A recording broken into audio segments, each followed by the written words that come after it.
kwarto namin, yung mga gamit namin, mostly of them are brand new. Like yung bed frame, mattress, sofa, yung furnitures, basta lahat po. Pati yung mga gamit namin na personal belongings, lahat bago. Grabe. So it took you 11 months. We're just starting Oo. Sa couple. Okay. And so it took you 11 months to prepare for all of these and buy all of these items, no? Is that correct? Tama? That's what you said earlier? Grabe. And Yes, then, in that unfortunate day, in January, your house, or the house where you're staying burned down. Can we show the picture of what happened there? Ayan, no?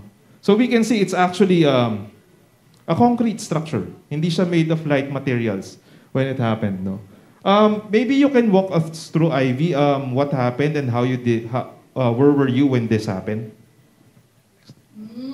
Okay, so me and my husband kasi is all set and ready to leave for a long-awaited vacation. So we were so excited to take this well-deserved vacation to relax and recharge.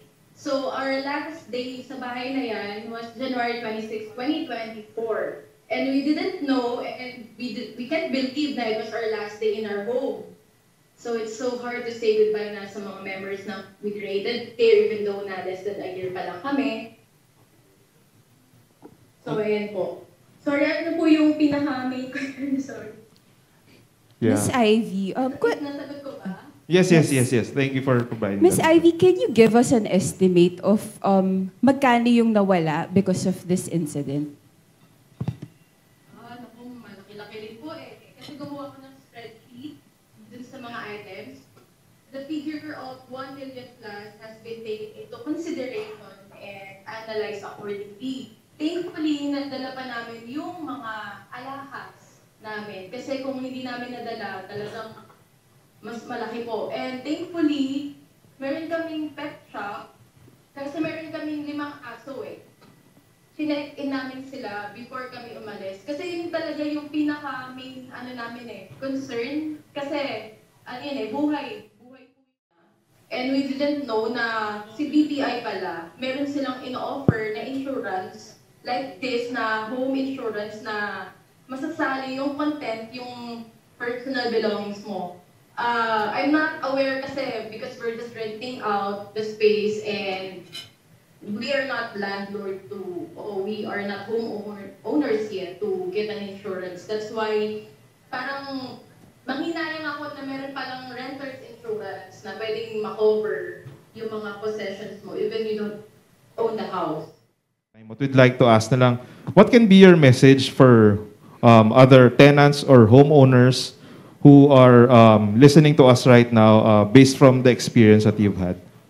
So, ang advice ko po sa listeners, based sa experience natin, inevitable po kasi itong disasters like this.